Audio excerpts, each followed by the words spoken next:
പ്രണയിക്കുകയും വിവാഹത്തിൽ കലാശിക്കുകയും ചെയ്യുന്ന ഒരുപാട് പേരെ നമ്മൾ ദിവസവും കണ്ടുമുട്ടാറുണ്ട്. ഇവയിൽ പലതും നല്ല രീതിയിൽ പോകുന്നുണ്ടെങ്കിലും പലതും വേർപിരിയലിൽ കലാശിക്കുന്നു. ചിലർ വീണ്ടും വേറെ പ്രണയം അന്വേഷിക്കുന്നു. കാരണം ഈ ലോകത്തെ ഓരോ മനുഷ്യനും ഓരോ തരം മൈൻഡ് സെറ്റാണല്ലോ. ഒരു കഥ വിവരിക്കാം. ഒരുപാട് കാലം പ്രണയിച്ചാണ് അവർ വിവാഹം ചെയ്തത്. വീട്ടുകാരുടെ എതിർപ്പ് വകവെക്കാതെയുള്ള വിവാഹം. എന്നാൽ കുട്ടികളൊക്കെ ആയപ്പോൾ പ്രശ്നങ്ങളെല്ലാം അവസാനിച്ചു. കുട്ടികളുമൊത്ത് സംതൃപ്തമായ കുടുംബജീവിതം. എന്നാൽ കുടുംബക്കാരെയും നാട്ടുകാരെയും അമ്പരപ്പിച്ച് അവരുടെ ജീവിതത്തിൽ വിള്ളലുകൾ പ്രത്യക്ഷപ്പെട്ടു. ദിവസവും വീട്ടിൽ നിന്നും ഒച്ചപ്പാടുകൾ കേൾക്കാൻ തുടങ്ങി.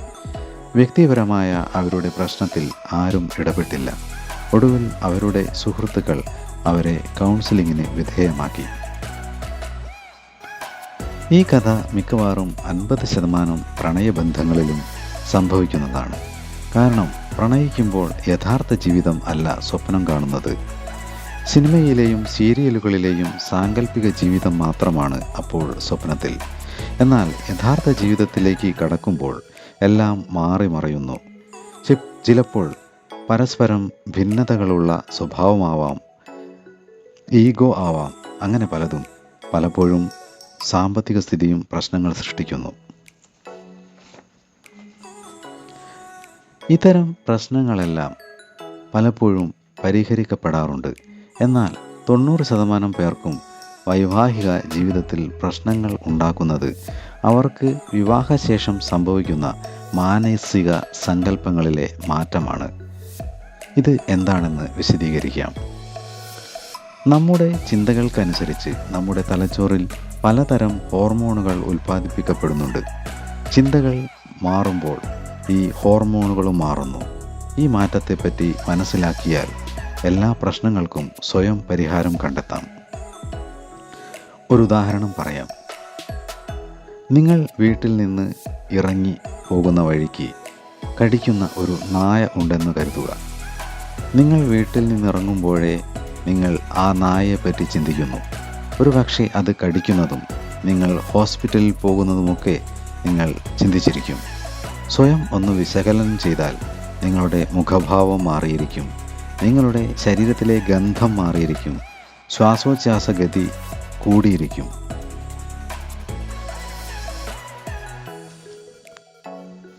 ഇതൊക്കെ ആ സമയത്ത് സംഭവിക്കുന്ന ഹോർമോൺ വ്യതിയാനം മൂലം ഉണ്ടാവുന്നതാണ്.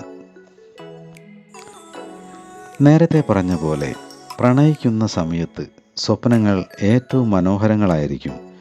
പ്രണയ ജോഡിയുമൊത്ത് പൂങ്കാവനങ്ങളിൽ പാറിപ്പറന്നു നടക്കുന്നതും വിനോദസഞ്ചാരങ്ങളും എന്നുവേണ്ട ഏറ്റവും പോസിറ്റീവായ സങ്കല്പങ്ങൾ മാത്രമാണ് അപ്പോൾ കാണുന്നത്. എന്നാൽ വിവാഹ ജീവിതം തുടങ്ങുന്നതോടെ ഈ സങ്കല്പങ്ങൾ താനെ അസ്തമിക്കുന്നു. അപ്പോൾ ജീവിക്കാനുള്ള പണം എങ്ങനെ ഉണ്ടാക്കും, കുട്ടികളുടെ വിദ്യാഭ്യാസ ചിലവുകൾ എങ്ങനെ നടത്തും എന്നൊക്കെയുള്ള ചിന്തകളിലേക്ക് മനസ്സു മാറുന്നു. അപ്പോൾ ഇവിടെ സംഭവിക്കുന്നത് എന്താണെന്ന് മനസ്സിലായി കാണുമല്ലോ. നേരത്തെ സംതൃപ്ത ജീവിതം നയിക്കാനുള്ള സങ്കല്പങ്ങൾ മാറി മറ്റൊരു സങ്കല്പത്തിലേക്ക് മനസ്സ് മാറുകയാണ് ചെയ്തത്. ഈ അവസരത്തിൽ പരസ്പരം കുറ്റപ്പെടുത്തുന്ന സ്വഭാവം ദമ്പതികളിൽ കണ്ടുവരുന്നുണ്ട്. ഈ കുറ്റപ്പെടുത്തലുകൾ ആണ് പ്രശ്നങ്ങൾ സൃഷ്ടിക്കുന്നത്. അപ്പോൾ ഹാപ്പി ഹോർമോൺ ഉൽപ്പാദനം നിലയ്ക്കുകയും പ്രശ്നങ്ങൾ സൃഷ്ടിക്കുന്ന ഹോർമോൺ ഉൽപ്പാദനം ത്വരിതഗതിയിൽ ആവുകയും ചെയ്യുന്നു. സ്വയം എങ്ങനെ ഈ ദുരവസ്ഥയെ തരണം ചെയ്യാം എന്ന് നോക്കാം. 1. സൈലൻറ്റ് പ്രാക്ടീസ് ചെയ്യുക. ദിവസവും 20 മിനിറ്റ് മൈൻഡ്ഫുൾ മെഡിറ്റേഷൻ പ്രാക്ടീസ് ചെയ്യുക. സ്വസ്ഥമായി ഒരിടത്തിരുന്ന് കണ്ണുകൾ അടച്ച് 20 മിനിറ്റ് ശ്വാസോച്ഛ്വാസത്തിൽ മാത്രം ശ്രദ്ധിച്ചിരിക്കുക. ഈ സമയം മറ്റു ചിന്തകൾ എല്ലാം ഒഴിവാക്കുക.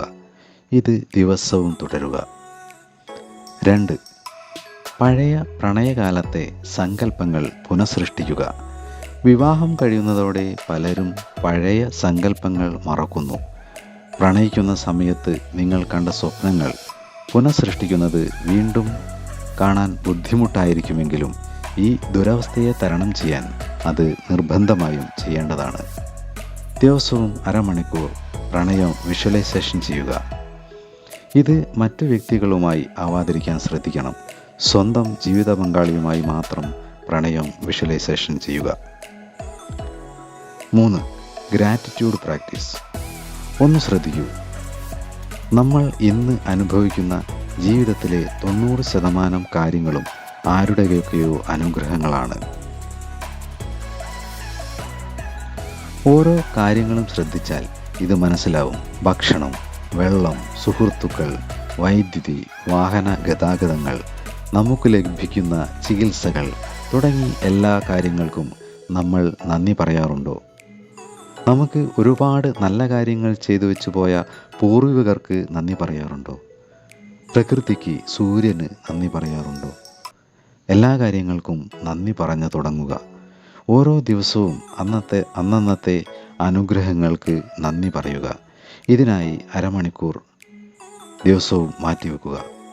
ഗ്രാറ്റിറ്റ്യൂഡ് ജേർണൽ എഴുതുന്നത് ശീലമാക്കുക. ഇത്രയും കാര്യങ്ങൾ മതി നഷ്ടപ്പെട്ടു പോയ സന്തോഷ ജീവിതം തിരിച്ചു പിടിക്കാൻ. ഇനി ഡൈവേഴ്സ് വേണ്ട. Thank you.